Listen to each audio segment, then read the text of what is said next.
Have you ever wandered through the narrow, twisting streets of an old European city and felt like you were stepping into a living puzzle?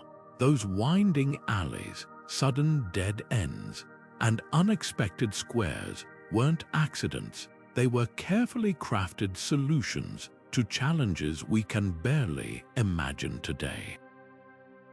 Medieval city planning was a high-stakes game of survival, where every curve in the road and every towering wall had a purpose. This wasn't just architecture, it was a language of power, protection, and community written in stone and mortar. And what's even more astonishing, the logic behind these labyrinthine designs still whispers to us through modern cities if we know where to look. Picture this: a world without zoning laws, without traffic engineers, without bulldozers to flatten the land. Medieval builders had to work with what nature gave them: steep hills, winding rivers, dense forests, and turn these obstacles into advantages. Their cities weren't just built, they were grown, layer by layer, like the rings of a tree. And at every step, they had to balance the needs of defense, trade, religion, and daily life. The result: streets that seem to twist at random but actually follow hidden patterns, walls that look haphazard but were calculated to confuse invaders, and public spaces designed to bring people together in ways that still feel magical centuries later. What if I told you that the ghost of medieval planning lingers in your own hometown? Those cozy, pedestrian-friendly streets in older neighborhoods, the way certain squares seem to pull people in like magnets. That's no coincidence. The medieval mind understood something profound about how humans move, gather, and feel safe in shared spaces. Over the next while, we're going to unravel these secrets together, from the sacred geometry hidden in cathedral layouts to the brilliant simplicity of forcing attackers into deadly bottlenecks. This isn't just a tour of the past, it's a key to understanding why some places feel alive while others feel soulless. So let's step through the gates of history and discover how these ancient urban puzzles were solved one stone at a time. To understand how medieval cities took shape, we have to step back to a time when most people lived in small, scattered settlements, simple clusters of homes surrounded by farmland. But as populations swelled and trade routes stretched across continents, something remarkable happened. Villages began to transform into something entirely new: bustling urban centers where merchants, craftsmen, and nobles all jostled for space. This wasn't just growth, it was a revolution in how people lived. At the heart of this transformation was feudalism, the social system that tied peasants to the land and lords to their castles. But castles alone couldn't handle the demands of a growing economy. Markets needed protection, artisans needed workshops, and pilgrims needed safe havens. That's where walled cities came in, fortified hubs where trade and security went hand in hand.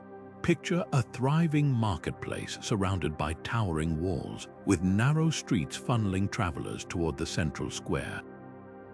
Every inch of space had to serve multiple purposes. A street wasn't just a path, it was a defense tactic. A church wasn't just a place of worship, it was a landmark guiding lost travelers. Religion played a massive role too. Cathedrals weren't just spiritual centers, they were economic powerhouses. Pilgrims flocked to them, bringing wealth and trade. So cities grew around these sacred sites like rings around a tree trunk. Meanwhile, commerce dictated the flow of streets, with wider lanes leading to market squares and tighter alleys hiding workshops. It was a delicate balance: too much openness, and the city was vulnerable to attack; too much chaos, and trade would suffer. And let's not forget geography. Unlike modern planners who flatten hills and reroute rivers, medieval builders worked with the land. A steep hill became a natural fortress, a winding river turned into a moat, and dense forests provided both timber and barriers. The result, cities that looked organic, almost alive, as if they'd sprouted from the earth itself. From the winding streets of Bruges to the layered defenses of Carcassonne, every curve and corner had a purpose, whether it was funneling enemy soldiers into a kill zone or catching the breeze to keep foul smells at bay. This was the birth of urbanism as we know it, a dance between necessity and ingenuity, and the most fascinating part, many of these medieval principles still shape our cities today. Ever wondered why some old neighborhoods feel so welcoming, while modern grids can feel cold and impersonal? The answer might just lie in the wisdom of those ancient planners. Those soaring stone walls weren't just lines on a map. They were the ultimate status symbol and survival tool rolled into one. Imagine standing at the gates of 14th century Avignon, where 20-foot-thick ramparts loomed over anyone approaching. That wasn't just architecture, it was psychological warfare. The moment travelers passed through those gates, they entered a meticulously designed world where every street, every building, even the angle of the sunlight served the wall's grand strategy. Take the ingenious concept of concentric walls, not one defensive line, but multiple rings wrapping the city like layers of an onion. Jerusalem's 12th century defenses mastered this art, forcing attackers to breach wall after wall while defenders rained arrows from above. But these weren't just military features, they shaped daily life in surprising ways. The space between walls became thriving artisan districts, where armorers and bowmakers could work safely yet remain separate from the noble quarters. Narrow streets between inner and outer walls created natural choke points, turning what looked like messy urban sprawl into a deadly trap for any invader bold enough to enter. Gate placement reveals another layer of genius. Medieval planners didn't just plop doors in walls at random. They positioned them where approaching roads curved sharply, forcing armies to slow down and expose their flanks. The famous gates of Rothenburg ob der Tauber still show this clever design today, with entryways offset from main approach routes and those towering gatehouses. They weren't just for show. Multi-story defenses allowed archers to shoot downward through murder holes, while portcullises could slice an attacking force in half mid-charge. But walls did more than repel invaders, they sculpted social hierarchies in stone. The wealthy clustered near the city center, their homes protected by multiple rings of defense, while craftsmen lived in outer districts that would be sacrificed first in a siege. Even the height of your house often reflected your status, with taller buildings reserved for elites who could afford the premium real estate behind the strongest walls. This created vertical neighborhoods where power literally rose upward, leaving the poorest in shadowy lanes near the outer defenses. Perhaps the most enduring legacy of these walls is how they fostered community identity. When you lived within those stones, you weren't just a resident, you were part of a shared defensive pact.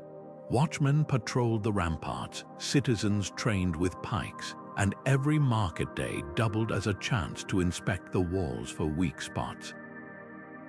This collective responsibility birthed civic pride that echoes in modern phrases like town and gown or city fathers. The walls didn't just protect bodies, they forged bonds between strangers who knew their survival depended on each other. What's truly remarkable is how these medieval defensive principles still influence urban design today.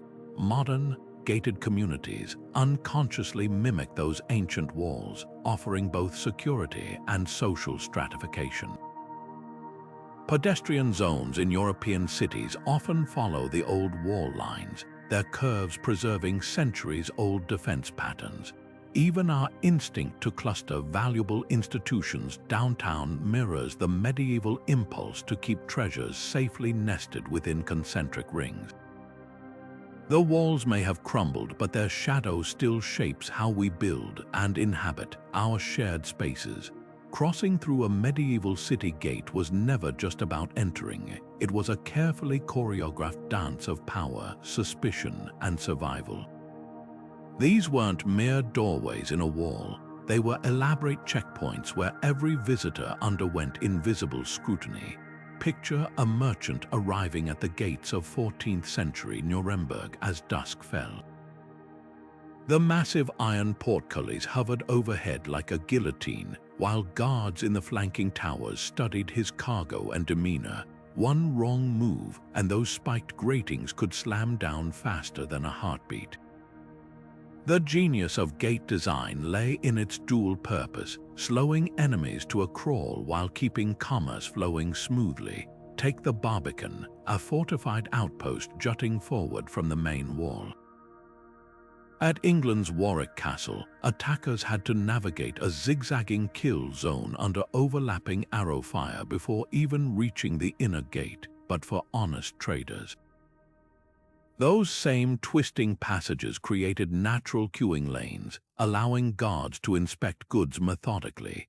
The staggered placement of gates, often at right angles, forced carts to slow down and turn sharply, making sudden raids impossible while giving tax collectors ample time to assess wares. Timing was everything. Most cities enforced strict curfews, their gates creaking shut at sunset with a finality that severed connections to the outside world. The iconic Last Trumpet ritual in Bruges saw watchmen blast a horn from the belfry before sealing the gates, stranding tardy travelers in the dangerous no-man's land between villages. Yet some portals never closed completely. Smaller, wicket gates, narrow side doors barely wide enough for a single person allowed spies, messengers, and late-night elites to slip through under the glow of guarded lanterns. Guard towers flanking each entrance hid even subtler tricks.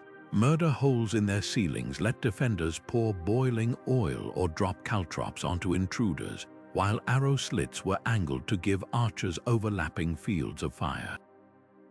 The gatehouse at Carcassonne featured a Devil's Corridor, a dark passage where invaders would stumble into concealed pits if they breached the outer doors.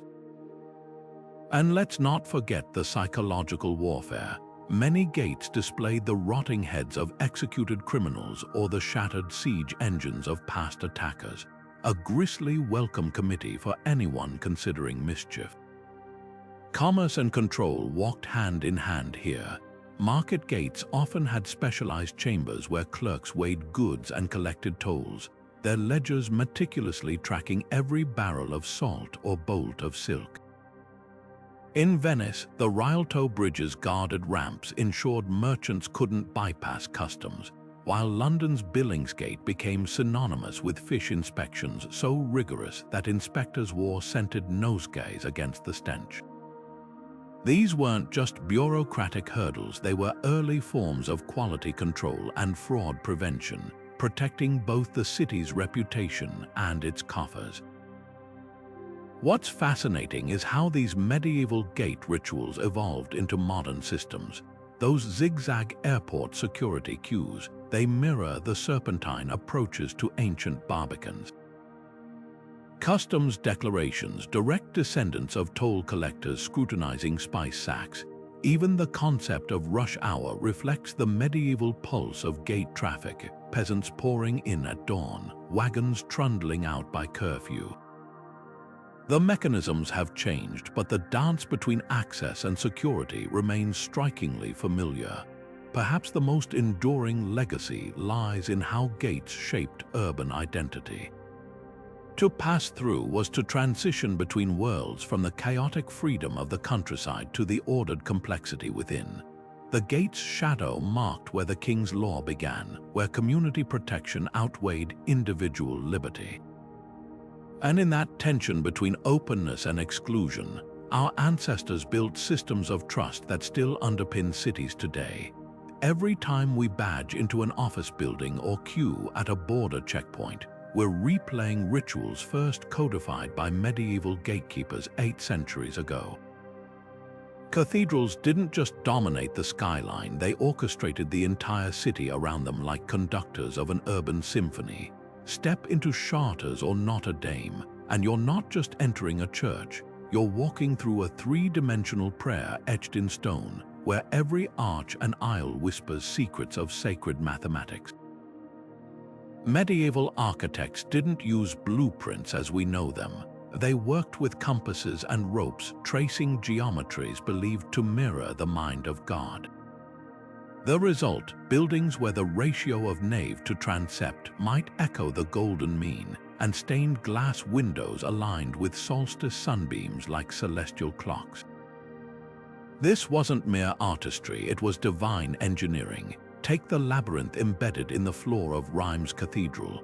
While pilgrims walked its twisting path on their knees, they were literally tracing a cosmic diagram, mirroring the soul's journey toward enlightenment.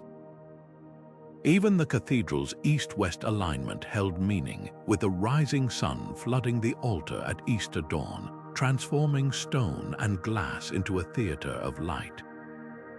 Street grids radiated outward from these sacred hubs like spokes on a wheel, ensuring markets and homes stayed within the cathedral's protective shadow both spiritually and economically.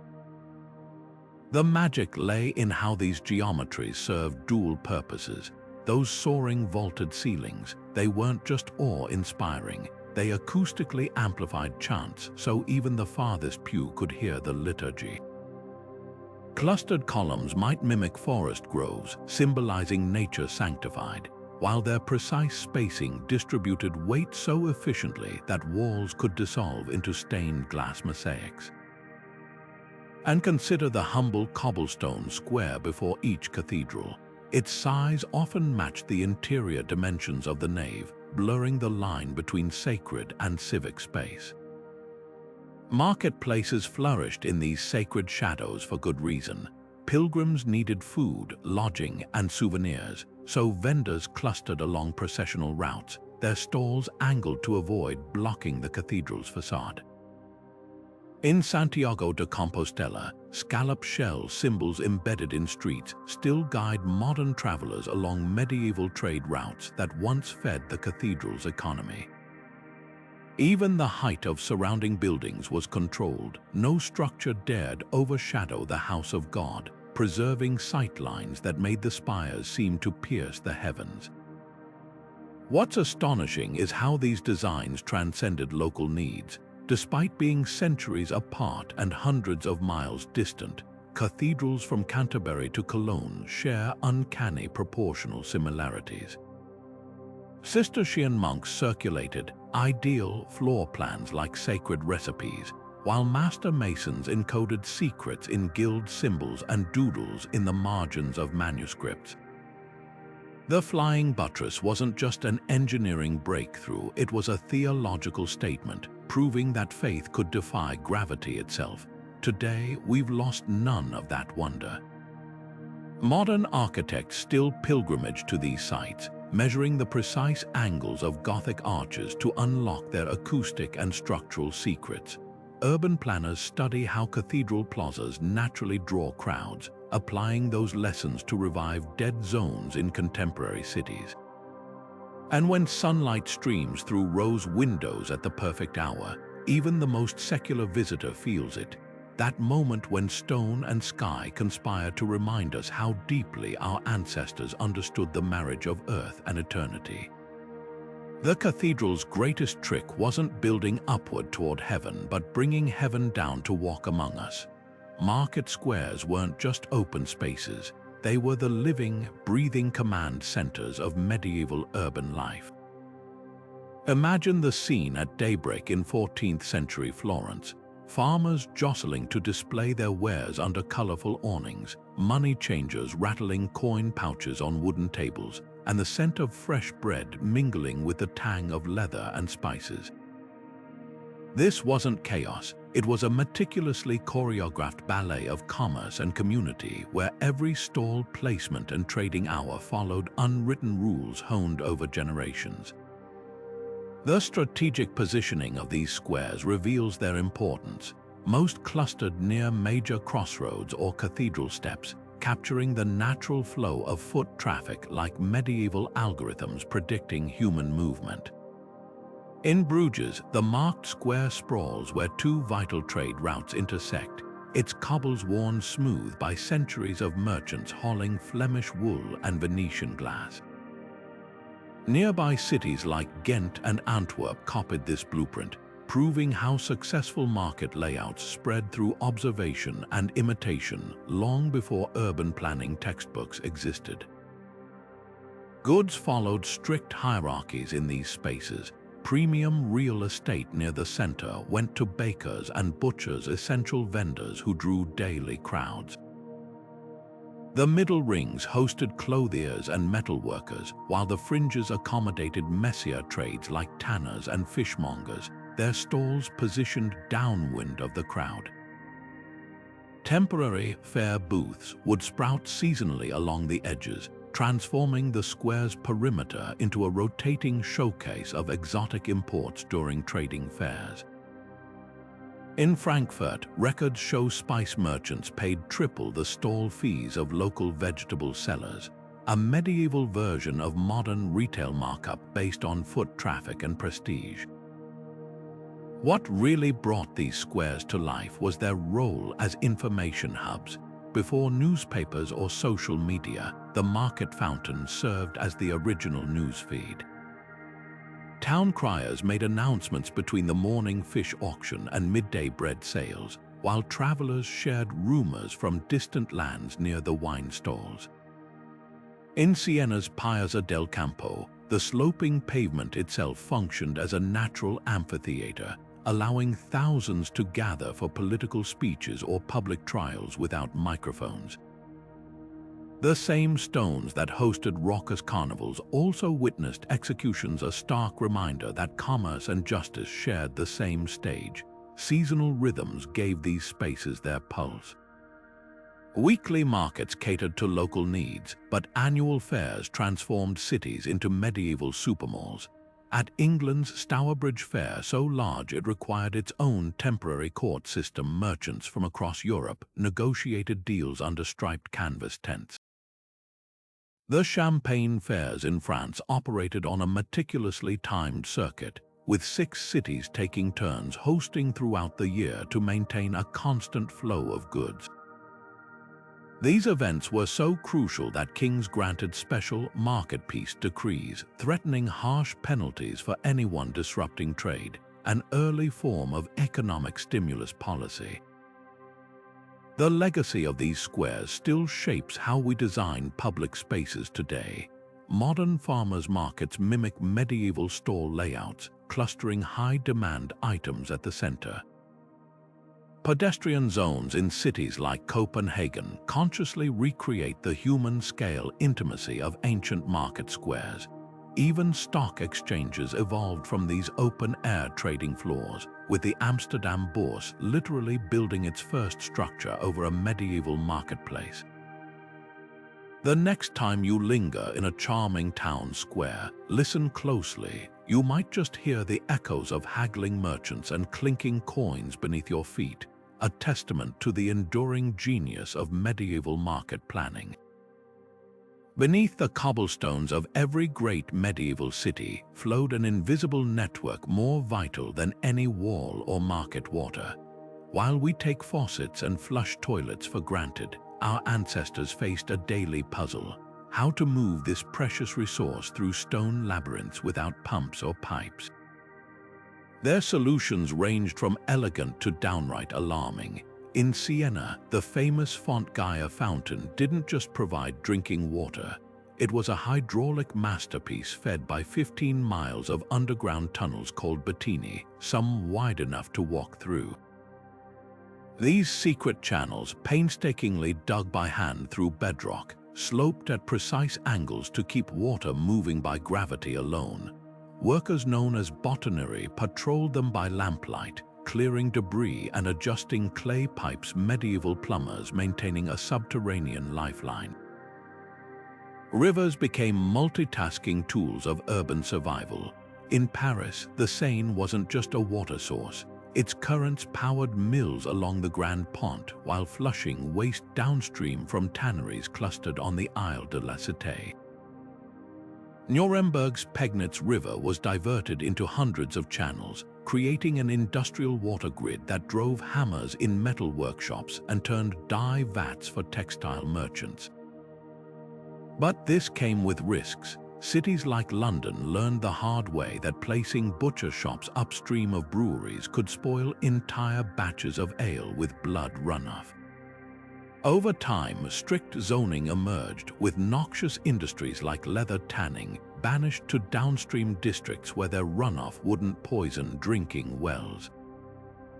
Public wells tell their own stories of social engineering. In Brussels, the ever-flowing Manneken piss fountain wasn't just a quirky statue. It marked one of dozens of neighborhood water points strategically placed so no resident walked more than 2 minutes to reach fresh water. Wealthy areas often had ornate wellheads with lion-shaped spouts, while poorer quarters made do with simple stone basins. But these weren't just decorative. The iron rings around their edges allowed quick attachment of leather fire hoses, turning every well into an emergency fire hydrant. Some cities like Ghent took this further, building underground cisterns beneath market squares that could flood entire streets to stop blazes from spreading, a medieval sprinkler system. The battle against waterborne diseases spawned early public health measures. After realizing foul smells correlated with illness, cities like Lübeck mandated that waste gutters must flow outward from churches, the highest ground toward the river. Venice's marble-lined Pozzi wells filtered rainwater through sand layers, while inspectors punished anyone who washed clothes or dumped chamber pots near them. In Rothenburg, the iconic Sturpsilbrunnen well had a locked wooden cover to prevent contamination, with the key held by a trusted town elder. These weren't just practical solutions, they reflected a growing understanding that clean water meant collective survival. Perhaps the most ingenious adaptations emerged during sieges.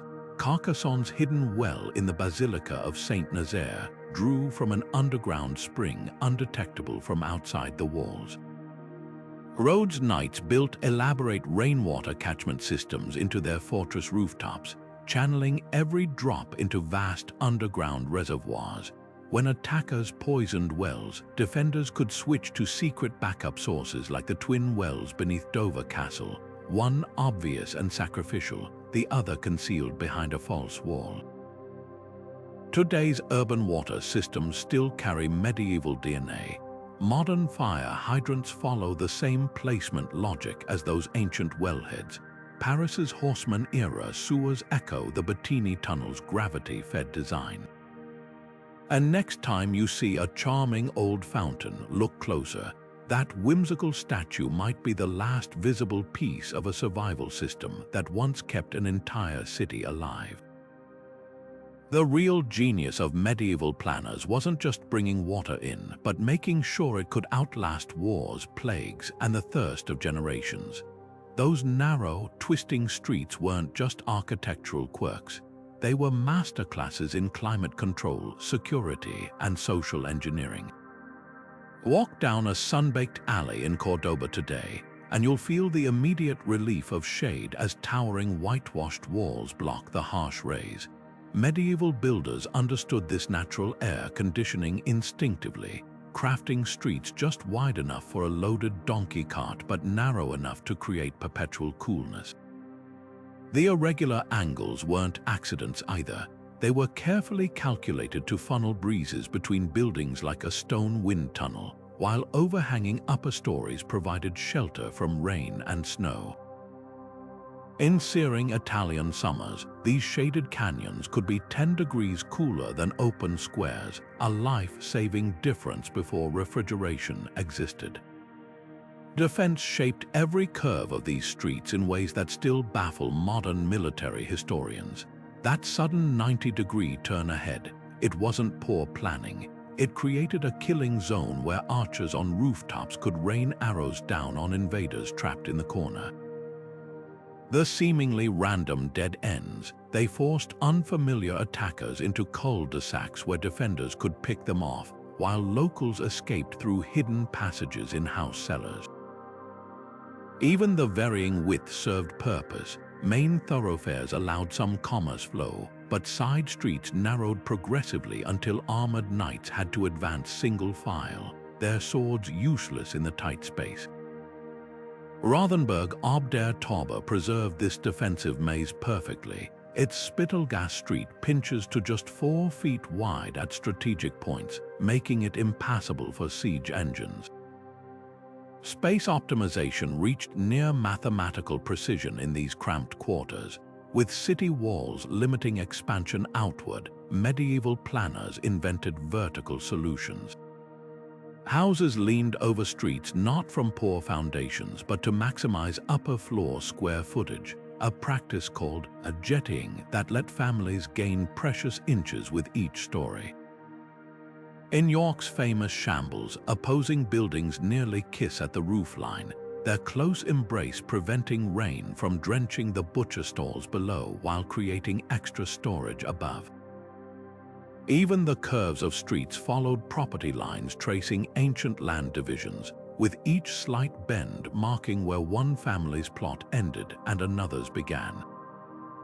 The social fabric thrived in these tight quarters in ways wide boulevards could never replicate. With neighbors living literally within arm's reach across alleys, communities developed intricate systems of mutual aid. Florentine families strung laundry lines between windows like urban spiderwebs, while in Prague, house signs, not numbers, identified homes because everyone knew each other by sight. The constant foot traffic past open ground floor workshops turned streets into extended living rooms where news spread faster than any town crier could manage. When plague struck, these same tight quarters became liabilities, teaching later cities the delicate balance between communal closeness and public health. Modern urbanists are now rediscovering these medieval lessons. Barcelona's superblocks deliberately limit through traffic to recreate the human-scale intimacy of ancient streets. Tokyo's Yakitori Alley mimics the protective canopy of overhanging medieval eaves. Even crime prevention strategies borrow from the past cul-de-sac slow modern invaders just as effectively as they thwarted 14th-century raiders. The next time you feel claustrophobic in an old city's narrow lane, remember, you're walking through a time-tested survival manual written in cobblestones and plaster, where every twist was a solution to challenges we're only now beginning to fully appreciate. Rising above the tangled streets like stone titans, castles didn't just watch over medieval cities, they sculpted them from the inside out. These fortresses were more than noble residences. They were urban nuclei around which entire communities crystallized.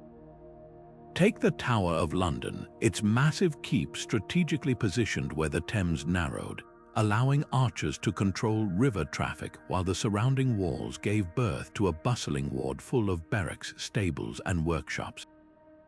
This wasn't just about protection, it was about creating an ecosystem where security and commerce fed off each other in perfect symbiosis. The layout of these castle cities followed ruthless logic. Outer baileys, those wide spaces between inner walls and outer defenses, served as medieval zoning districts. In Carcassonne, the lower bailey housed blacksmiths whose forges doubled as arms factories during sieges, while the upper bailey reserved space for noble retinues and emergency grain stores. Even the approach roads were weapons in disguise. At Edinburgh Castle, the winding path called the Royal Mile forces attackers to expose their unshielded right sides to defenders above while giving merchants a gradual climb to the castle gates, turning geography itself into both shield and economic engine. Castles also functioned as early urban laboratories. Their concentric rings of walls inspired city planners to replicate the concept on a metropolitan scale. When Krakow expanded in the 13th century, its new town walls mirrored the castle's triple-layer defense system, with each successive gate stronger than the last. The same principle shaped Vienna's growth, where the Hofburg Palace's sprawling complex became the template for districts radiating outward in ever-widening circles of influence. Noble families built townhouses just close enough to the castle for protection, but far enough to avoid its shadow-creating prime real estate that still commands premium prices today. Military needs birthed civilian innovations. Those wide open parade grounds within castle walls, they evolved into public squares like Prague's Hradčany, where markets could be quickly converted into troop muster points.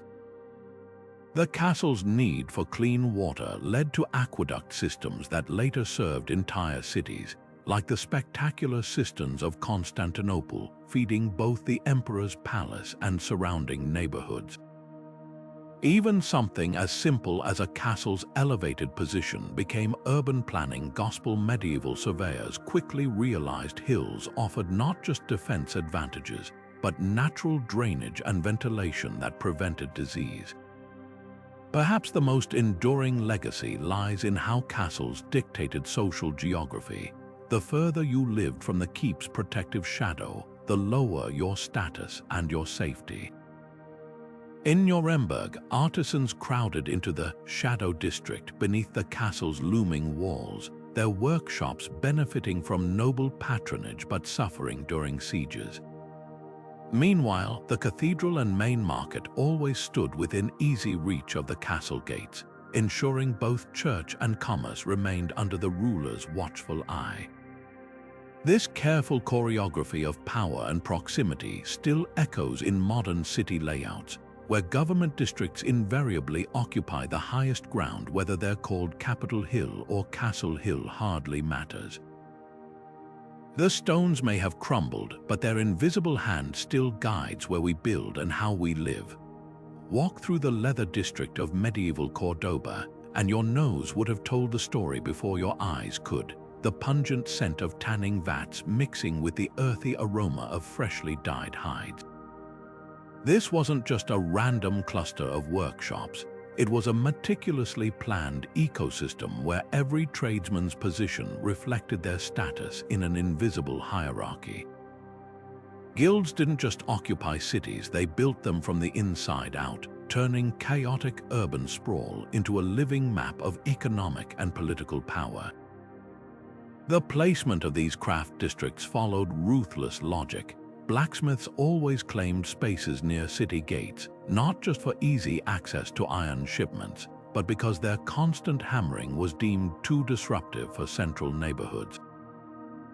In Florence, the Wool Guild's headquarters loomed over the Ponte Vecchio, controlling both the river crossing and the lucrative dye trade.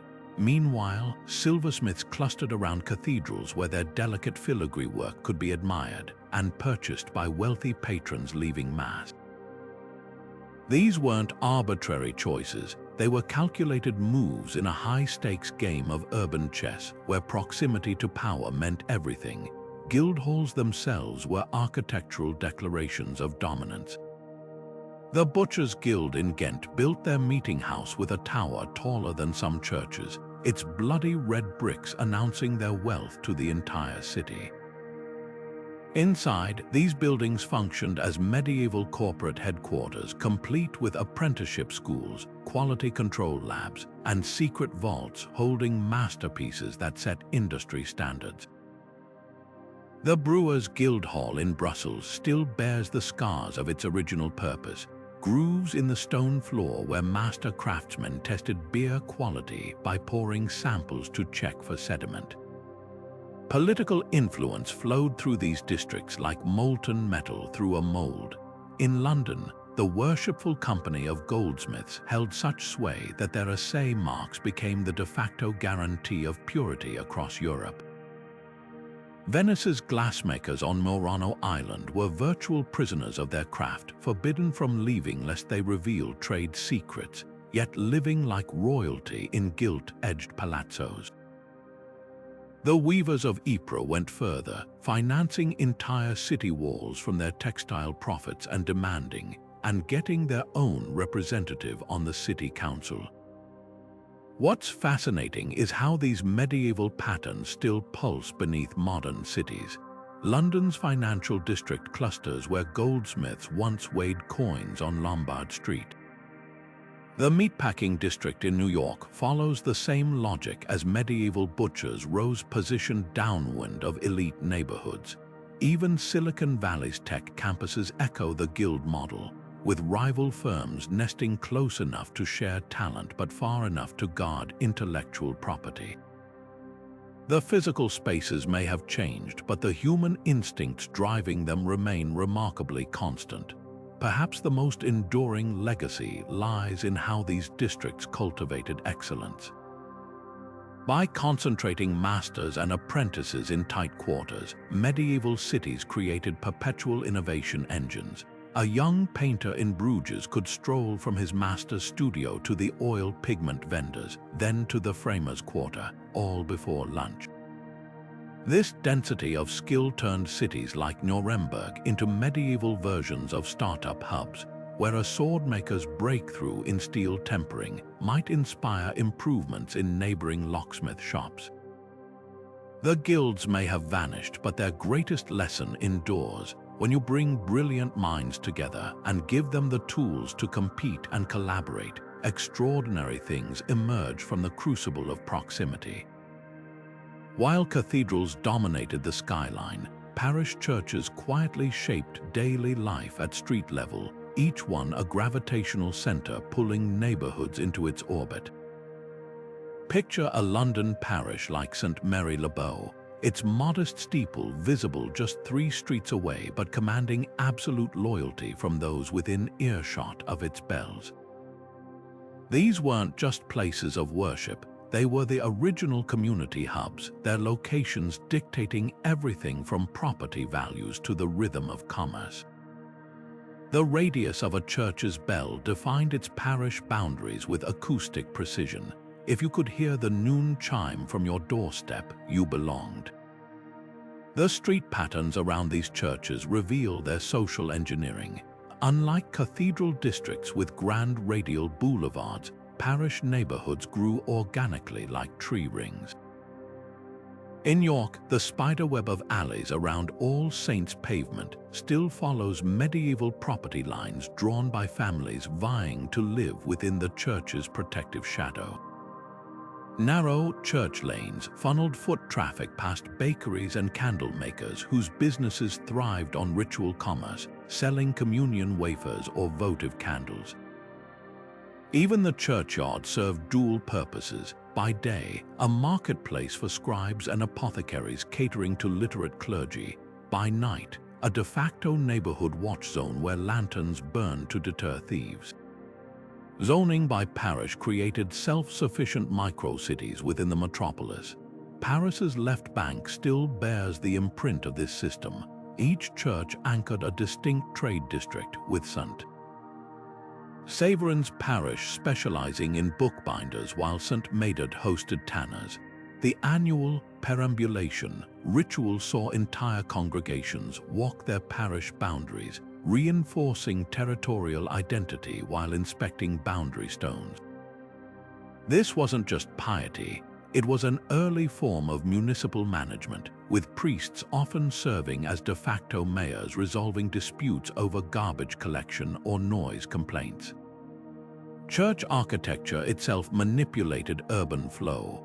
The protruding porches of English perpendicular churches like St. Michael's in Southampton created sheltered gathering spots where legal contracts were signed under the watchful eye of saintly carvings, a medieval notary service with divine oversight. Side chapels funded by guilds doubled as trade association offices, their stained glass windows advertising members' professions through symbolic imagery. Even the orientation of doors mattered. North entrances were often left unpaved to discourage use, steering crowds toward southern portals warmed by sunlight and lined with alms collectors. The legacy of these parish anchors survives in surprising ways.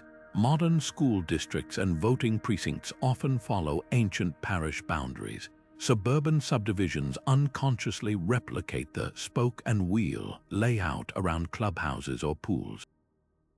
And that cafe on the corner where neighbors naturally congregate. It's the secular successor to the parish churchyard, proof that humans still gravitate toward spaces designed to pull communities together, even when the bells have fallen silent. Monasteries didn't just appear in medieval towns, they built them from the ground up. Imagine a clearing in 9th century Germany where a group of Benedictine monks chose to settle. What began as a simple chapel and dormitory would soon become the beating heart of a thriving urban center. These walled complexes weren't just spiritual retreats, they were meticulously designed micro-cities that taught surrounding communities how to organize space, resources, and knowledge. The monastery at Cluny in France became so influential that its layout was copied across Europe, a sacred blueprint for turning wilderness into civilization. At first glance, a monastery's cloister might seem like a quiet courtyard for meditation, but it was actually a masterclass in functional design. The four-sided walkway connected the church, library, refectory, and dormitory in perfect harmony, creating a workflow where monks could move between prayer, study, meals, and rest without wasting a step. This efficient layout spilled beyond the walls. Towns that grew up around monasteries often mirrored this quadrangular logic, with major streets radiating outward like spokes from the monastic hub. In Canterbury, the main roads still trace the paths pilgrims walked from the monastery gates to the cathedral, frozen in time like medieval traffic patterns. Agriculture flourished under the monks' systematic approach. Cistercian monasteries in particular transformed swamps and forests into productive farmland using techniques far ahead of their time. Their grange system, outlying farms managed by lay brothers, became medieval agribusiness, with fields divided into precise crop rotations that maximized yield. The monastery at Fountains Abbey in England diverted rivers to power mills and irrigate fields, creating an industrial-scale food production network. As these agricultural surpluses grew, markets sprang up at monastery gates, eventually evolving into permanent town squares. The rhythmic tolling of the abbey bell didn't just call monks to prayer, it signaled the opening of trading hours, synchronizing urban commerce with sacred time. Education and healthcare radiated outward from these centers like ripples in a pond.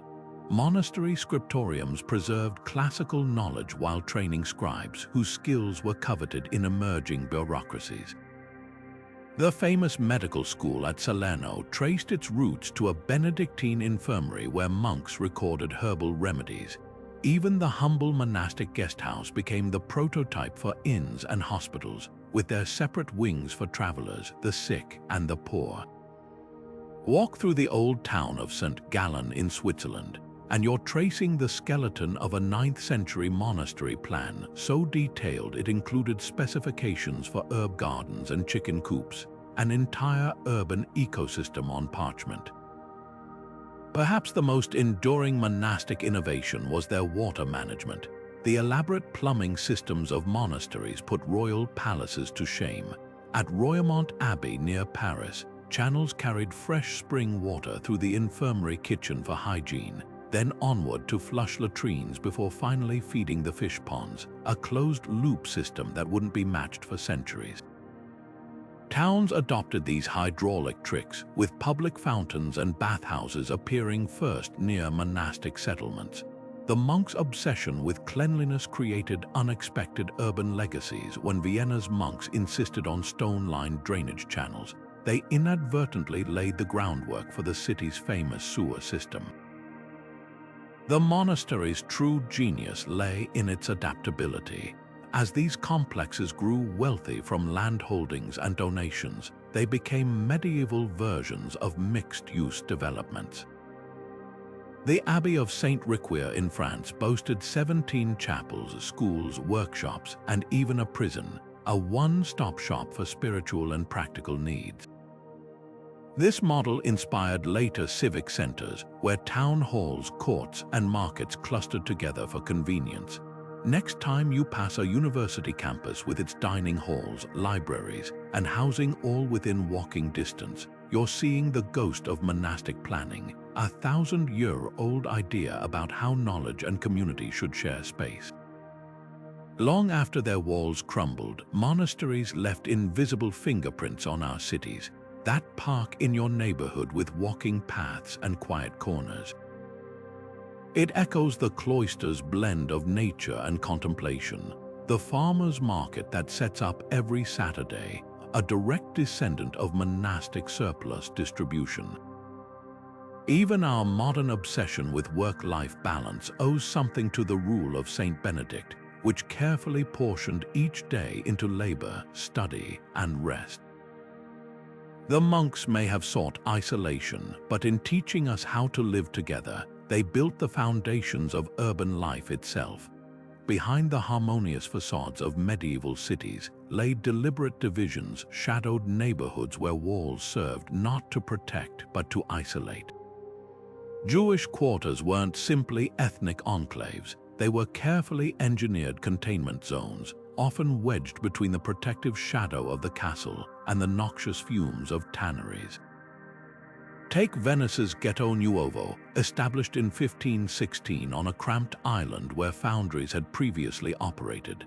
The name itself, derived from the Italian ghettere, meaning to pour or cast, became synonymous with segregation worldwide. Gates locked at curfew, windows facing inward, and bridges that could be drawn up transformed these spaces into islands within islands, physically close to centers of power yet socially untouchable. These boundaries weren't just about religious prejudice, they were economic instruments forged in hypocrisy. Jewish communities, barred from most professions, became indispensable moneylenders to nobility who publicly scorned them. The very streets that confined them also concentrated their financial expertise. In Frankfurt's Judengasse, barely 12 feet wide with houses towering 5 stories high, families built vertical banking empires within a space shorter than a tournament lance. Rulers carefully calibrated this tension.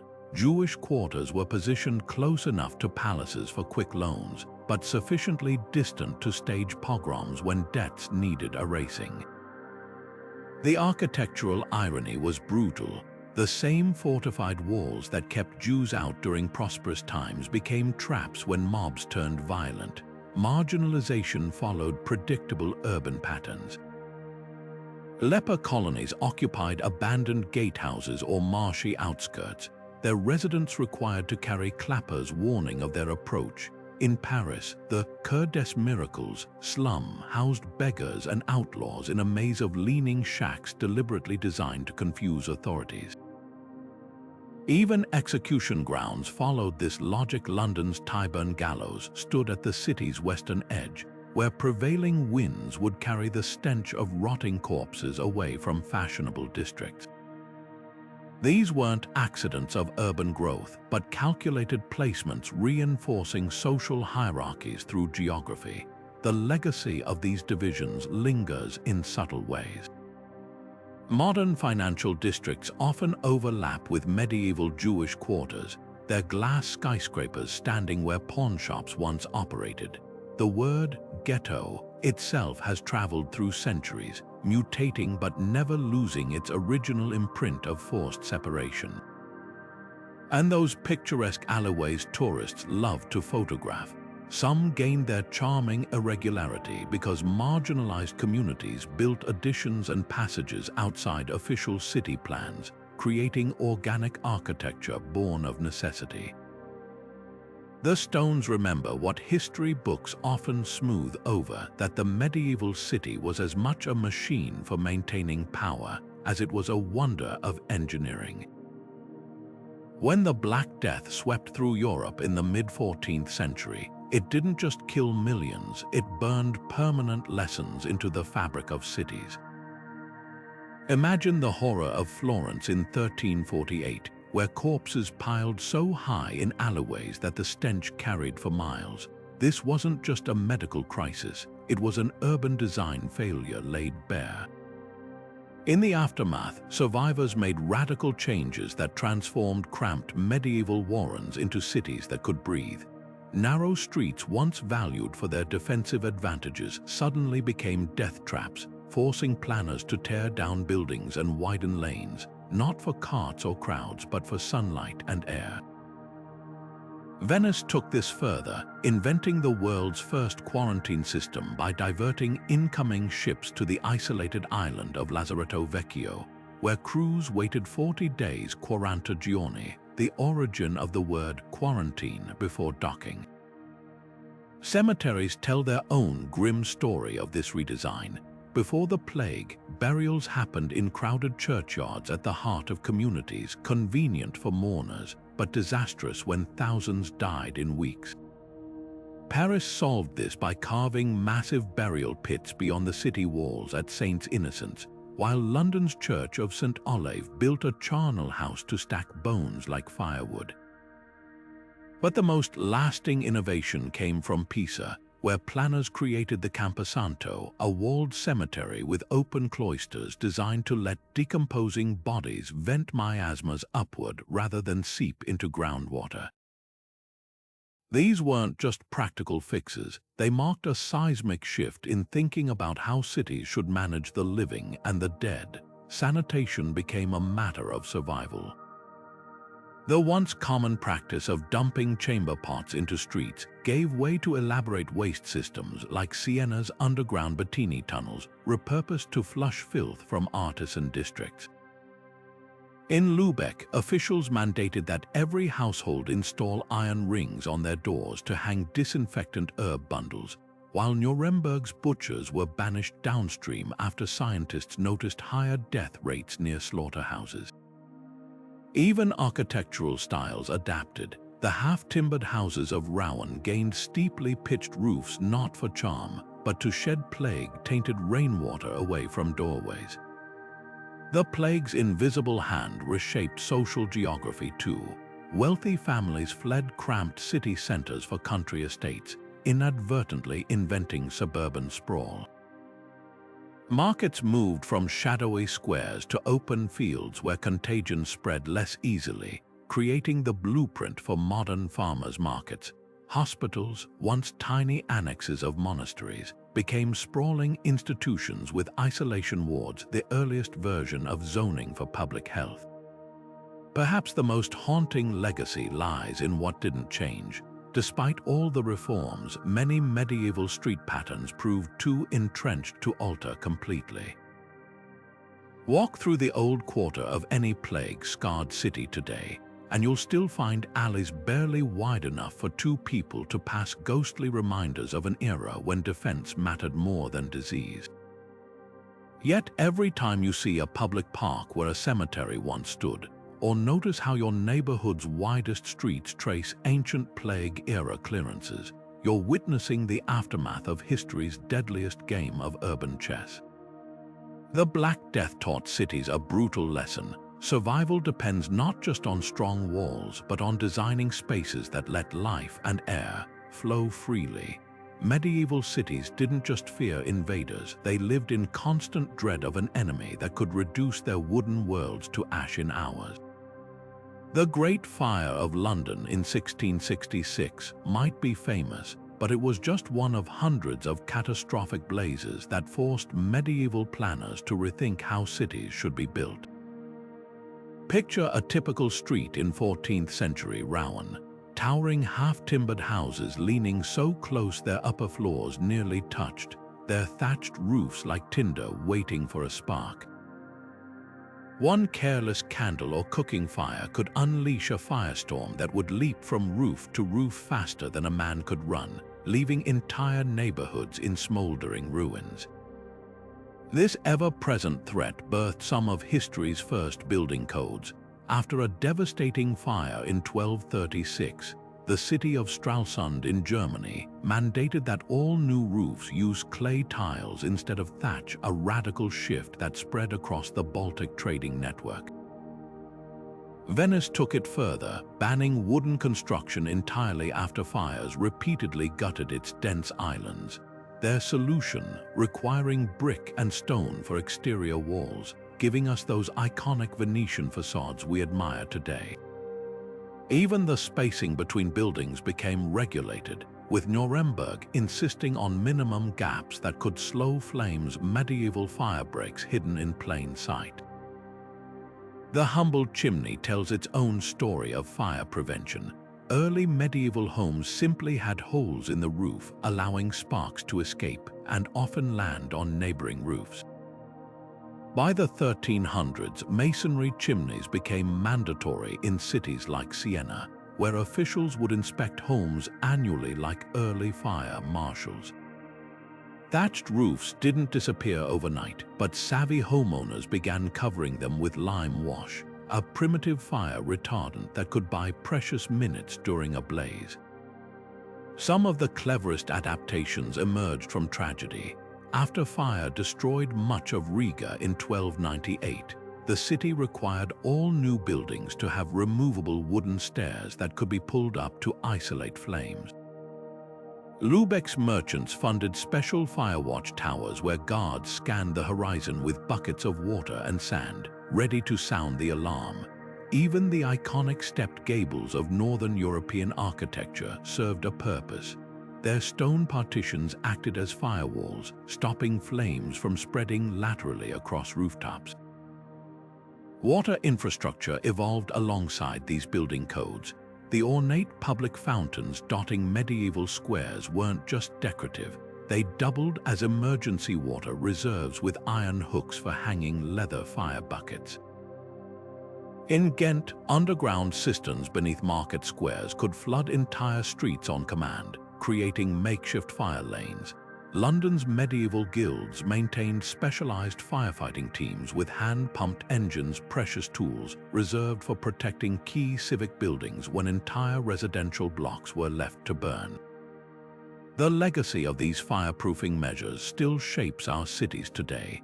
Those wide boulevards cutting through old European districts, many follow the paths of medieval firebreaks cleared after disasters.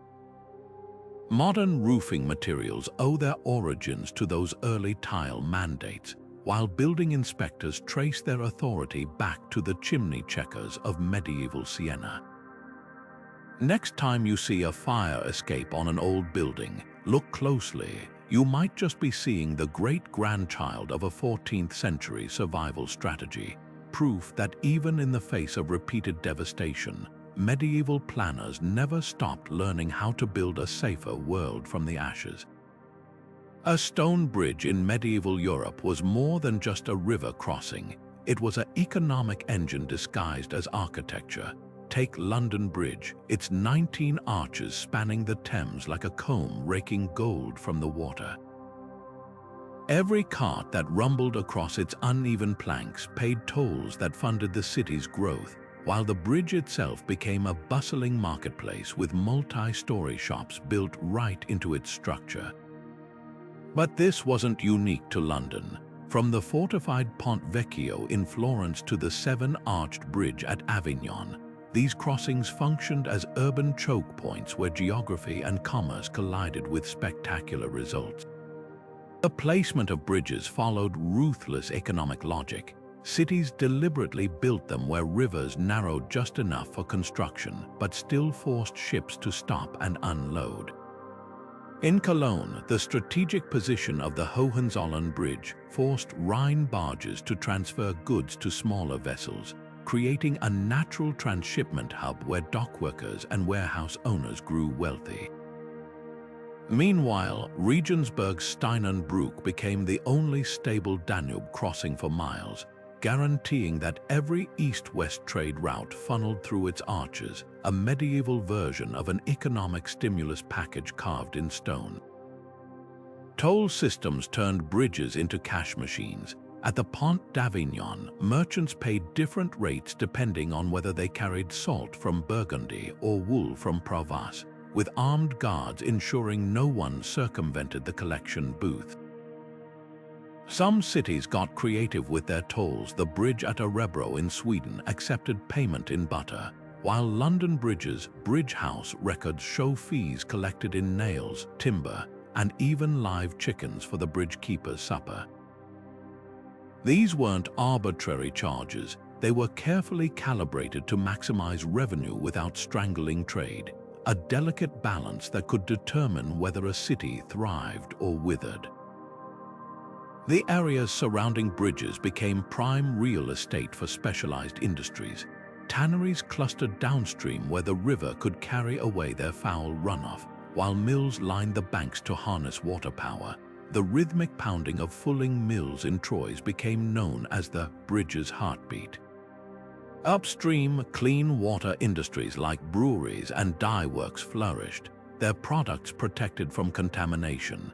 In Paris, the Petit Pont became synonymous with bookshops and scribes catering to university students, while Prague's Charles Bridge spawned a jewelry district where goldsmiths could easily receive shipments of precious metals. Military considerations shaped bridge design in ways that still surprise us. The fortified gates at both ends of London Bridge weren't just for show. They allowed the city to control access during rebellions, as Wat Tyler's peasants learned in 1381 when defenders dropped the portcullis on their revolt. Many bridges featured removable central sections or drawbridges that could isolate invaders, like the mechanism at Meaux that saved the town during the 100 Years' War. Even the irregular spacing of arches had defensive purposes. The uneven gaps between London Bridge's starlings created treacherous currents that could swamp invading boats. The ghost of these medieval trade routes still haunts modern cities. Next time you're stuck in traffic on a bridge, look down. You're probably following the same path as 13th century ox carts.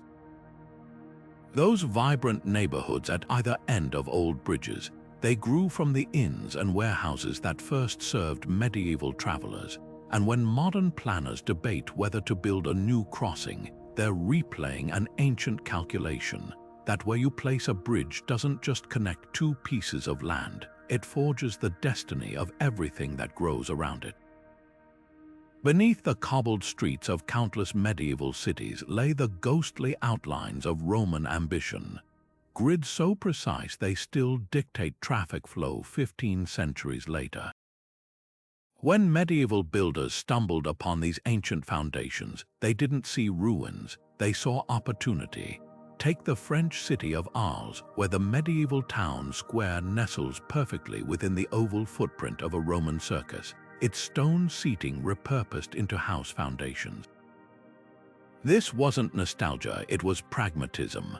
Why quarry new stone when the empire's skeleton offered ready-made infrastructure?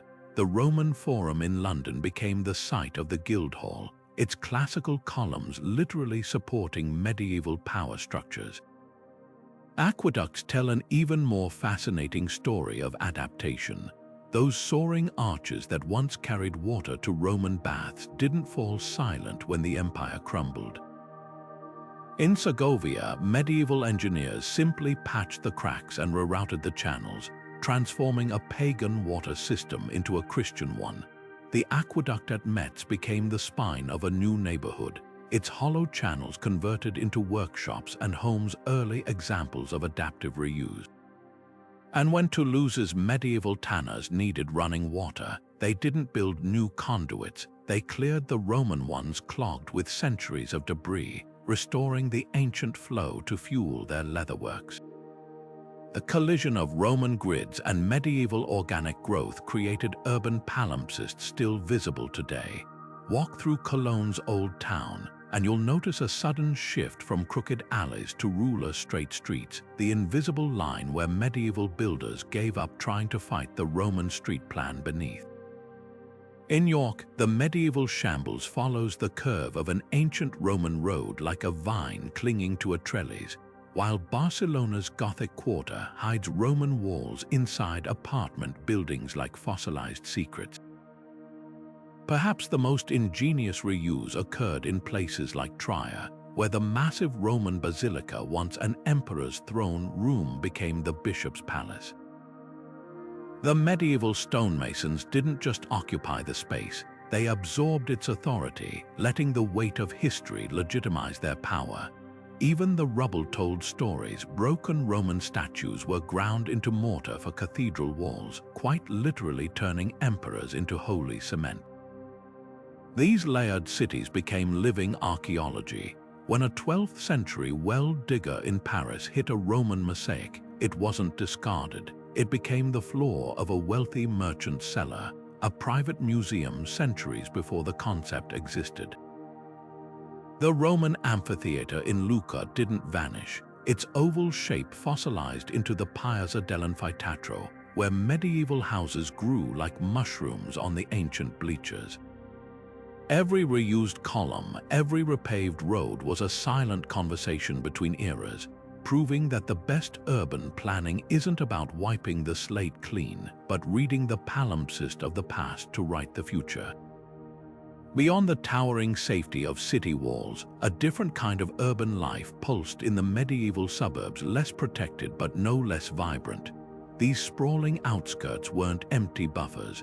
They were dynamic zones where potters, weavers, and livestock handlers thrived in the shadow of the fortified core. The suburbs of Paris along the Seine bustled with tanneries and dyers, their colorful vats staining the riverbanks, while the stench of their work kept them safely exiled from genteel noses inside the walls.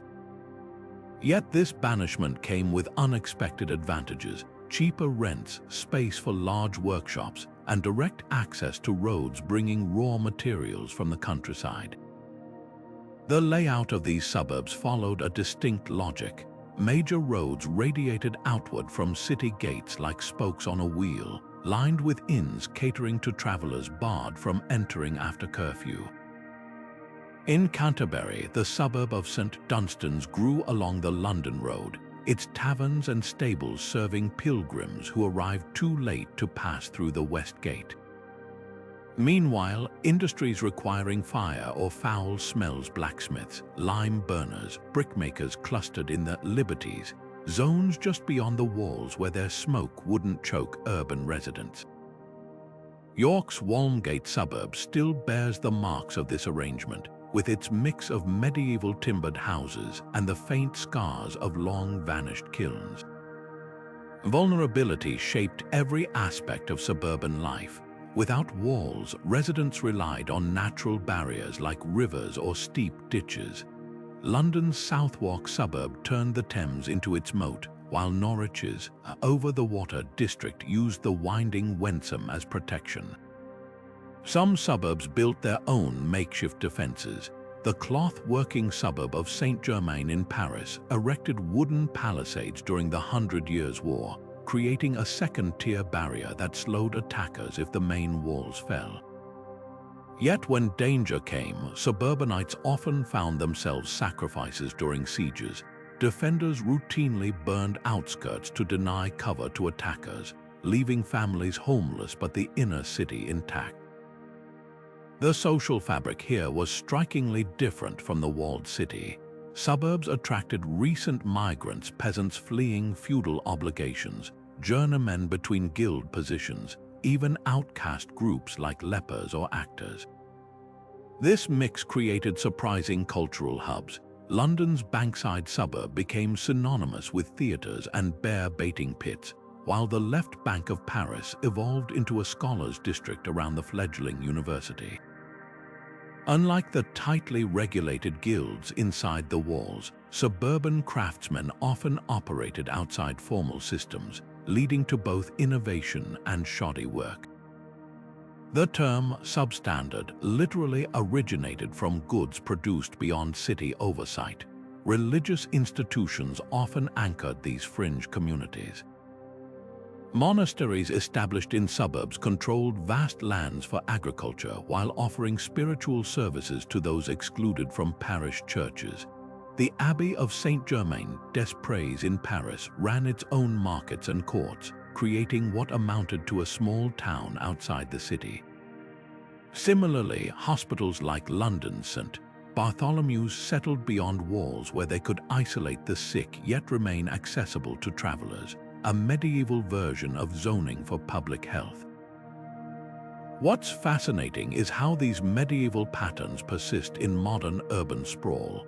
Those gas stations and motels lining highways into town, direct descendants of the coaching inns that ringed city gates. Industrial parks on city edges, the spiritual heirs to noxious medieval suburbs. Even the term red light district traces back to Amsterdam's sailors' suburbs, where lanterns marked taverns offering certain services. The medieval suburb wasn't just a place, it was a state of mind where risk and opportunity danced in equal measure, shaping cities in ways we're only beginning to fully appreciate. Pilgrims didn't just walk to sacred sites, they carved entire cities into existence with their footsteps. Take the Camino de Santiago, where a simple trail to a saint's tomb became the backbone of urban growth across Europe. Churches along the route didn't just welcome weary travelers, they strategically positioned their doors to face the rising sun, guiding pilgrims like celestial compasses. Street names still whisper this history today. Rue des Étoiles in Toulouse marked the path where pilgrims followed stars westward, while London's Cantbury Lane traces the ancient way to Becket's shrine. The rhythm of pilgrimage transformed urban economies. Inns known as hospitals sprang up precisely one day's walk apart, their placement so precise modern highway rest stops mimic their spacing. Burgos in Spain grew fat on pilgrim trade, its butchers and bootmakers clustering along the Calmaya where foot traffic was heaviest. Even the width of streets betrayed their purpose. Roads leading to cathedrals widened dramatically near the gates, designed to funnel crowds smoothly toward relics while leaving room for souvenir stalls selling scallop shell badges and lead pilgrim flasks. Sacred geometry hid in plain sight. The 7 streets radiating from La Paix-en-Velay's cathedral didn't just accommodate processions, they formed a cosmic diagram mirroring the 7 deadly sins pilgrims sought to purge. Stained glass windows in charters acted as spiritual billboards, their vibrant scenes of miracles visible from approaching paths to reassure travelers they neared sanctuary. Some towns took theatrical measures. Oviedo's holy chamber deliberately forced pilgrims through a narrow, dark corridor before revealing its glittering treasures, a physical metaphor for spiritual struggle before divine reward. The legacy lives on in unexpected ways. Modern tourism boards still use medieval pilgrim guides. The 12th century Codex Calixtinus essentially wrote the first Michelin star system, rating towns by their hospitality. Those iconic yellow arrows marking the Camino, they follow centuries-old waymarkers carved into church walls by monks. Even the humble credential passport pilgrims collect stamps in today descends from medieval safe conduct letters needed to pass through warring territories. Every time a backpacker pauses at a Romanesque fountain to refill their water bottle, they're participating in a ritual older than the stones beneath their feet, proof that faith didn't just move mountains, but shaped the very streets we walk. Beneath the cobblestones and bustling markets of medieval cities, an entire hidden world thrived in darkness. Secret tunnels that served as lifelines, smuggling routes, and emergency escapes. These weren't just crude holes dug in haste. They were carefully engineered passageways with ventilation shafts, reinforced walls, and sometimes even hidden staircases connecting palaces to monasteries. In Nottingham, a labyrinth of over 500 sandstone caves stretches beneath the city, some repurposed as medieval tanneries, others as clandestine meeting spots for outlaws. The famous tunnels of Naples served as aqueducts during Roman times, but became escape routes during plagues and sieges, their walls still bearing the scorch marks of torches carried by fleeing citizens. Some tunnels had royal pedigrees. The Passetto di Borgo in Rome allowed popes to dash from the Vatican to Castel Sant'Angelo during crises. a privileged Clement Roman VII used to escape the rampaging troops of Charles V in 1527. Beneath the French city of Chinon, a network of galleries connected the royal fortress to the town below, allowing secret messengers to slip past besieging armies. But not all subterranean passageways served nobility. In York, the aptly named Snickelways, narrow alleys, and hidden cuts doubled as smuggling corridors where merchants dodged toll collectors by moving goods underground after curfew. The construction techniques were astonishingly sophisticated. Tunnel builders used countermining, digging at angles to intercept enemy siege tunnels, while acoustic shafts allowed defenders to listen for approaching diggers. In Ghent, portions of the underground Gravenstein Castle tunnels feature whispering galleries where even a murmur could travel hundreds of feet, perfect for covert communication. Some passages had clever decoys. The tunnel system beneath Dover Castle includes dead ends and false corridors to baffle intruders, a medieval version of security through obscurity.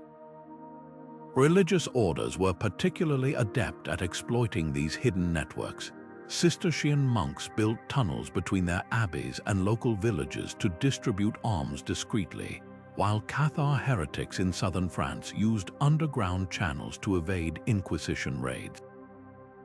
The most elaborate might be Prague's secret passages, where alchemists employed by Emperor Rudolf Roman II supposedly moved between laboratories without being seen, feeding rumors of occult experiments. What's fascinating is how these tunnels adapted to crises. During the Black Death, underground passages in Siena became quarantine zones, while Edinburgh's used the vaults beneath South Bridge as makeshift housing during outbreaks. When Vienna faced Ottoman sieges, its beer cellars were linked to create emergency supply routes. Even today, these tunnels shape modern cities. The catacombs of Paris became the blueprint for its sewer system, and London's lost rivers still flow beneath streets in brick-lined channels built by medieval engineers. The next time you walk an old city's streets, remember, history isn't just around you, it's underfoot, waiting in the dark. The circular walls of medieval cities weren't just practical, they were cosmic diagrams etched into the earth. Take Aachen, Charlemagne's capital, where the Palatine Chapel's octagonal shape mirrored celestial harmony, and radiating streets aligned with solstice sunrises like stone sundials. This wasn't vanity, it was a deliberate attempt to mirror heaven on earth. Even smaller towns like Nördlingen in Germany reveal this sacred geometry. Their perfectly round walls, built atop meteor craters, unknowingly echoed ancient astrological symbols while providing military advantage. Cross-shaped street plans turned cities into spiritual compasses. In Siena, the intersection of Via di Città and Via Banchi di Sopra didn't just divide neighborhoods, it formed a colossal crucifix with the cathedral at its head, ensuring daily life unfolded literally in the shadow of the cross. Jerusalem's medieval maps took this further, depicting the city as a perfect cross even when reality was messier, because truth mattered less than theological statement. Pilgrims walking these paths weren't just traveling, they were reenacting Christ's passion with every step, turning geography into liturgy, celestial alignments hid in plain sight. Chartres Cathedral's Labyrinth isn't just a floor pattern, walk its path during the summer solstice, and sunlight strikes specific stones once used to calculate Easter's variable date. In Bologna, the leaning Torre Garisenda and Torre degli Asinelli frame the rising moon during specific feast days, a built-in liturgical calendar. Even something as mundane as a city gate could be sacred theater. The Porta del Sole in Lucca aligns so perfectly with the equinox sunrise that for centuries, locals believed its archway channeled divine light. Numbers held mystical power in these designs. 7 gates, 12 districts, or 40 towers weren't arbitrary. They referenced biblical numerology. Prague's Charles Bridge features 30 statues not because the space required it, but because 3 symbolized the Trinity and 10 represented completion. The 12 market squares of medieval Krakow corresponded to the apostles, while the 5 towers of Vienna's St. Stephen's evoked the wounds of Christ. This sacred math extended to proportions too. The width of a cathedral nave might match Solomon's temple dimensions, or a plaza's length reflect the number of psalms. The most fascinating examples blur the line between map and scripture. The Hereford Mappa Mundi doesn't just show geography, it layers spiritual concepts onto city layouts, placing Jerusalem at the world's center while depicting Babylon as a crumbling tower. Medieval artists often painted cities as perfect circles even when they were irregular, because the ideal form mattered more than physical accuracy. In Rome, processional routes deliberately traced cross shapes over pagan sites, quite literally writing Christianity onto older urban bones. These symbolic layouts weren't just pretty metaphors, they shaped behavior. Citizens internalized their city's sacred geometry, knowing that walking clockwise around the marketplace mirrored the sun's holy path, or that entering the cathedral from the north door symbolized leaving darkness behind.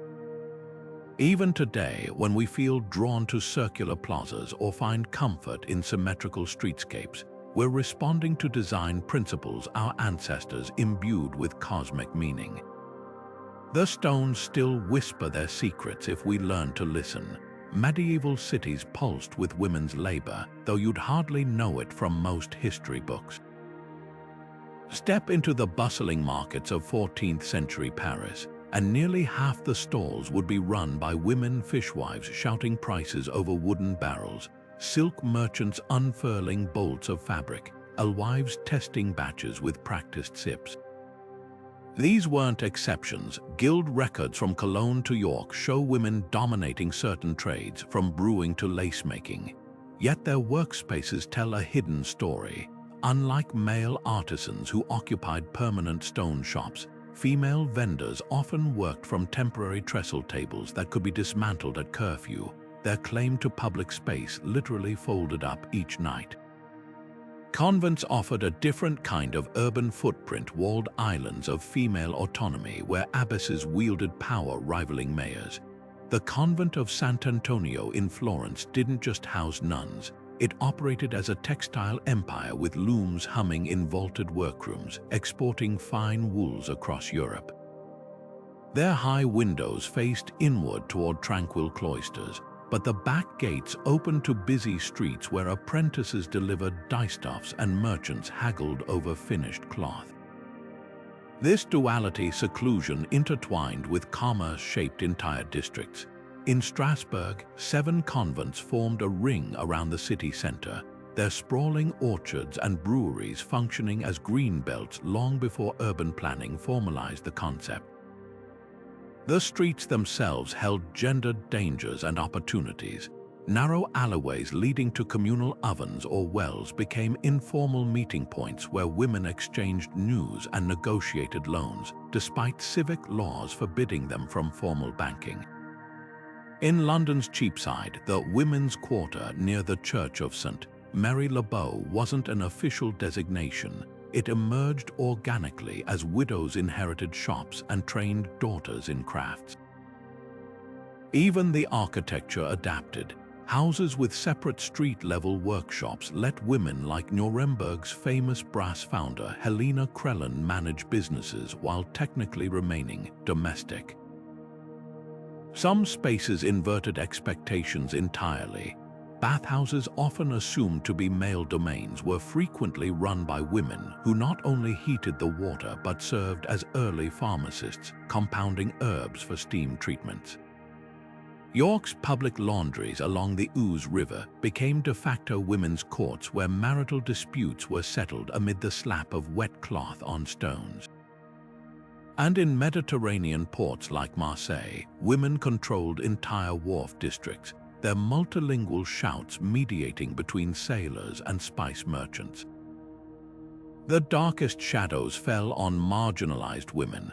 Prostitution wasn't just tolerated in medieval cities, it was zoned.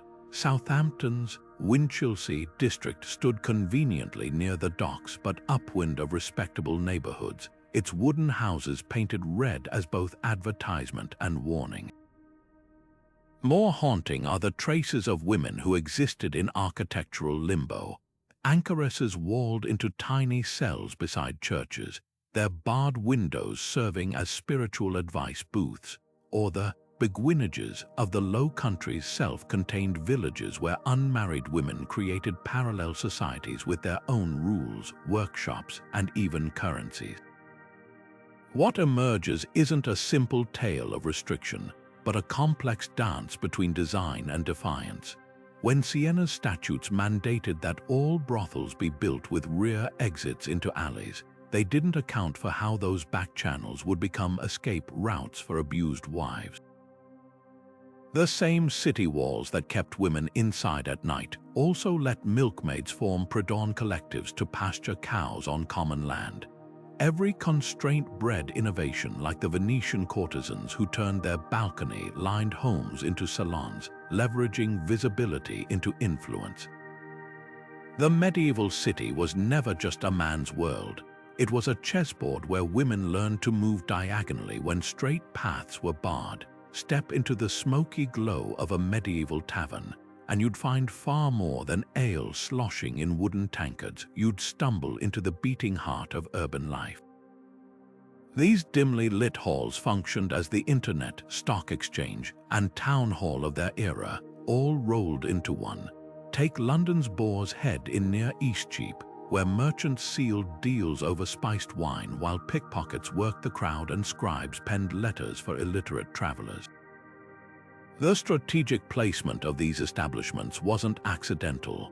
Taverns clustered near city gates like the Tabard Inn of Chaucer's Canterbury Tales, capturing weary travelers the moment they entered, and more importantly, catching news from distant lands before it reached official channels. The layout of these spaces reveals their dual nature as social lubricants and political powder kegs. Long communal tables forced strangers into conversation, while private alcoves, known as drinking rooms, hosted hushed conspiracies. In Nuremberg, the Golden Star Tavern's cellar had a secret tunnel leading to the city walls, perfect for smuggling or escape during unrest. The infamous Mermaid Tavern in London became a hub for playwrights and explorers, its back rooms buzzing with plans for Virginia expeditions while authorities turned a blind eye. Even the architecture played a role. Overhanging upper floors created shadowy nooks where rebellious ballads could be sung just loud enough to stir sentiment but soft enough to deny later. Alewives, typically widows or unmarried women, often ran these establishments, wielding surprising influence. York's records show Margaret Kelk keeping a tavern near the Shambles in 1423, her establishment serving as informal courtroom where butchers settled disputes over pints. These women didn't just serve drinks, they curated information networks, knowing which travelers had fresh gossip about grain shortages or which nobles were deep in debt. Their placement near markets wasn't just about thirsty shoppers, it allowed them to overhear price fluctuations and tip off regulars about impending shortages.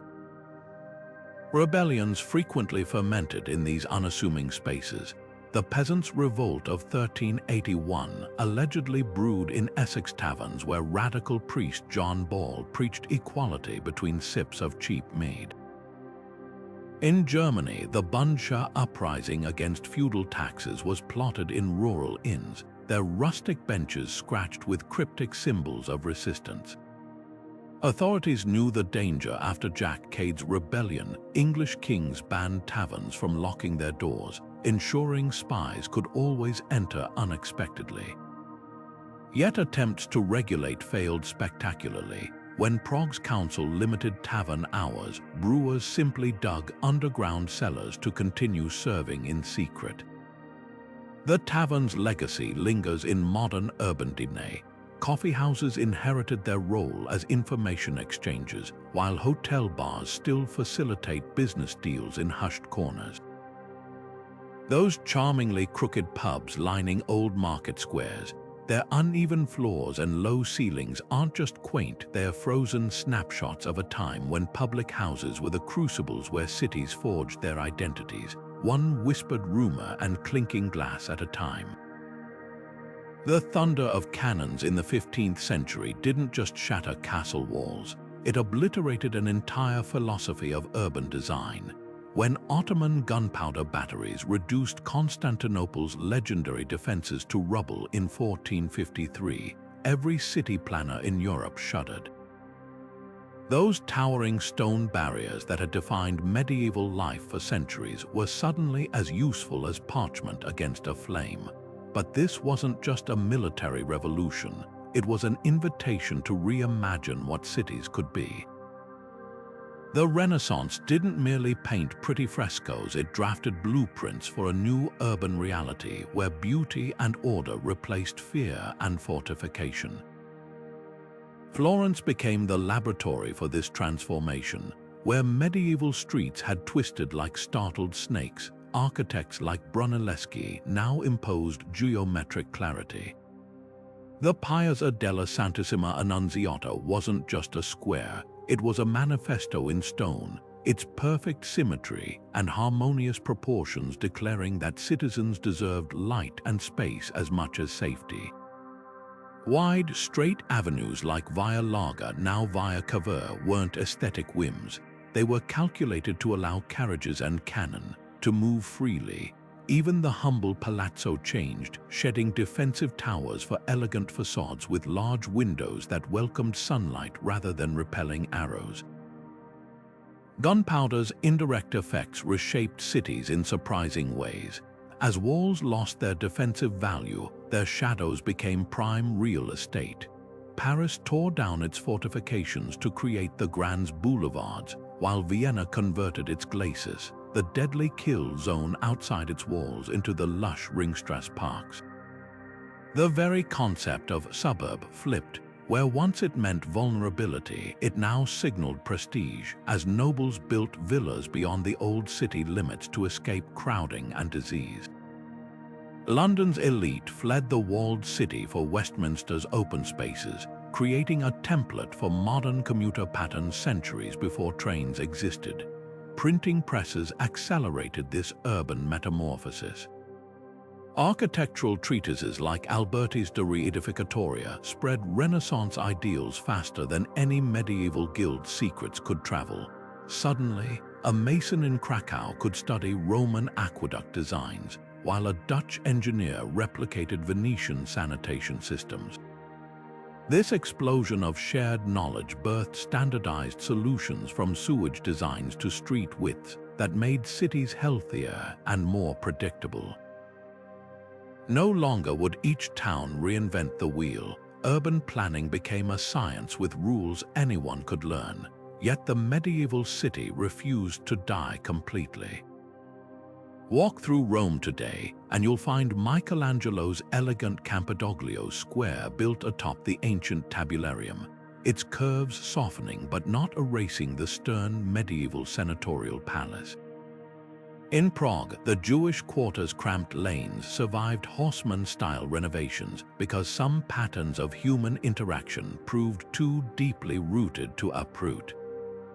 Even in grid-obsessed America, Boston's colonial core retains its chaotic medieval footprint as a stubborn reminder that not all wisdom fits on a surveyor's parchment.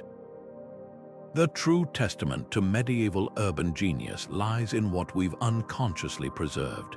Those winding shopping streets that delight tourists, they follow ancient desire lines where people naturally congregated. The cozy squares that feel just right for conversation. They mirror the human-scale proportions of medieval marketplaces. Modern zoning laws struggle to replicate the organic mixed-use neighborhoods that medieval cities perfected through trial and error over centuries. As we grapple with climate change, some planners are even reviving medieval solutions, from passive cooling through narrow streets to distributed water systems inspired by monastery networks. The canons may have ended the walled city's dominance, but the labyrinth's lessons continue whispering to those willing to listen. Those winding cobblestone streets and towering walls may seem like relics of a distant past, but look closer at your own city. You'll find medieval logic hiding in plain sight.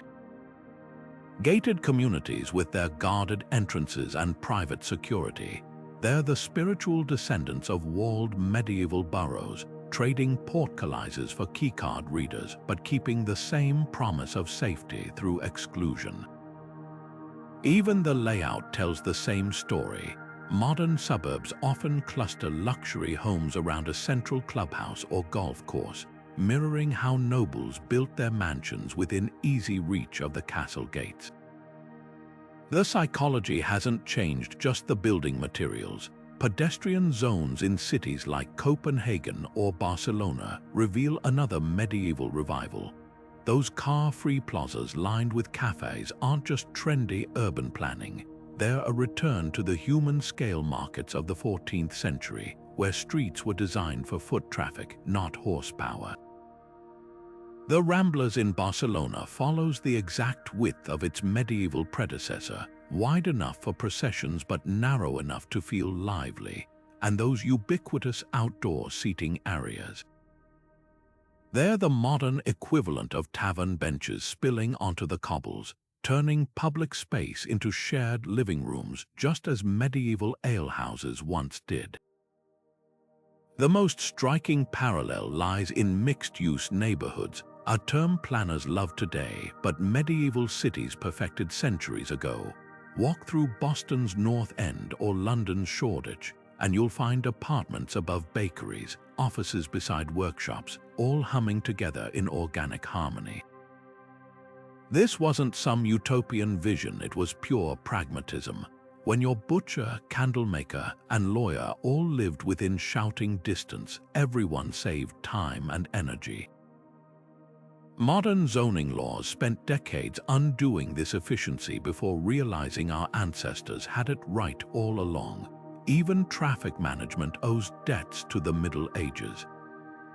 Those frustrating one-way systems and cul-de-sacs that force drivers into detours, they're direct descendants of medieval street labyrinths designed to slow invading armies. The shared space intersections removing traffic lights and signs, they mimic the natural negotiation of carts and pedestrians in medieval market squares, where eye contact and body language ruled instead of signals. And when modern cities create 20-minute neighborhoods where daily needs are within walking distance, they're rediscovering the parish system that once made every church the hub of a self-sufficient community. The echoes grow louder in crisis responses. During the pandemic, restaurants expanding onto sidewalks and streets didn't just resemble medieval open-air markets. They proved how quickly we revert to flexible public space when survival demands it. The recent revival of small-scale urban farming, it's straight from the medieval playbook when monastery gardens and household plots fed cities during sieges. Even the push for green roofs and vertical gardens finds precedent in the vine-covered cloisters and herb-filled courtyards of medieval convents. Perhaps the most profound legacy lies in something harder to measure: the way certain spaces simply feel alive.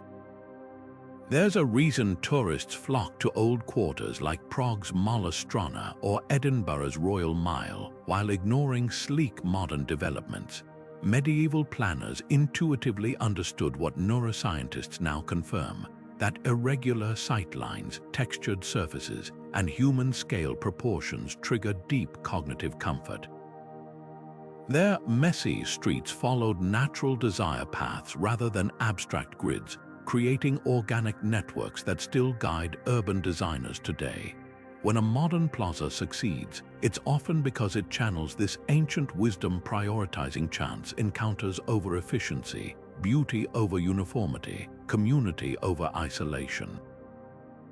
The stones may be new, but the soul remains medieval. The labyrinthine streets of medieval cities were far more than random twists and turns. They were carefully crafted solutions to the challenges of their time.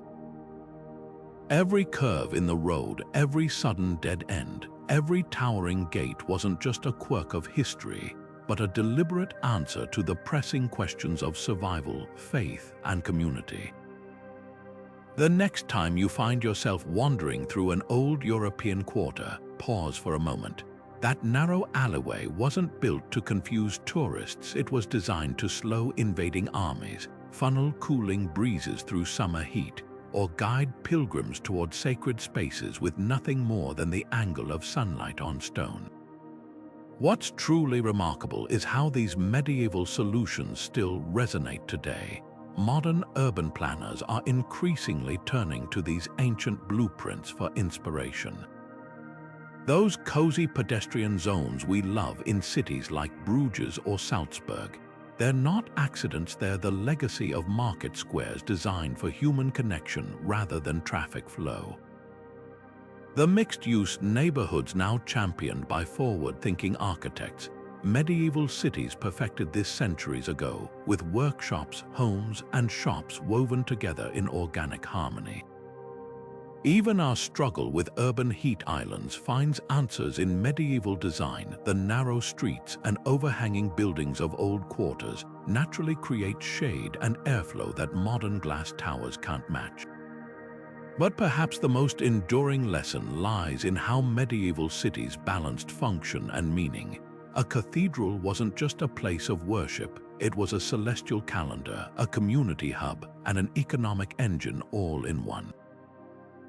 A bridge wasn't merely a river crossing, it was a carefully calibrated machine for generating wealth through trade tolls and strategic positioning. Every element served multiple purposes, creating layers of efficiency we're only now rediscovering. When we look at the challenges facing modern cities, from climate change to social isolation, we might find more solutions in these ancient streets than in any glossy, futuristic proposal. As you go about your day in whatever city you call home, try reading its hidden patterns. That oddly angled intersection, it might follow an old property line from centuries past.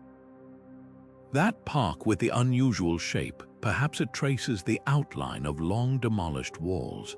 The past isn't gone, it's simply buried beneath layers of asphalt and innovation, waiting for curious eyes to notice its enduring logic. The medieval city planners didn't have our technology, but they understood something profound about how humans live, move, and thrive together, lessons written in stone and still waiting to be read.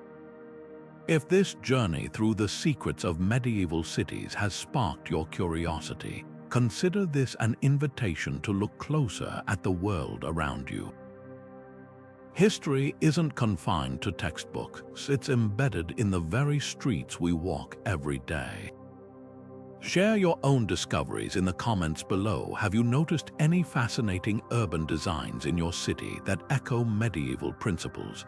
And if you've enjoyed unraveling these mysteries of the past, don't forget to like and subscribe for more explorations into how history shapes our present in unexpected ways. The labyrinth still has more secrets to reveal. We've only just begun to trace its winding paths.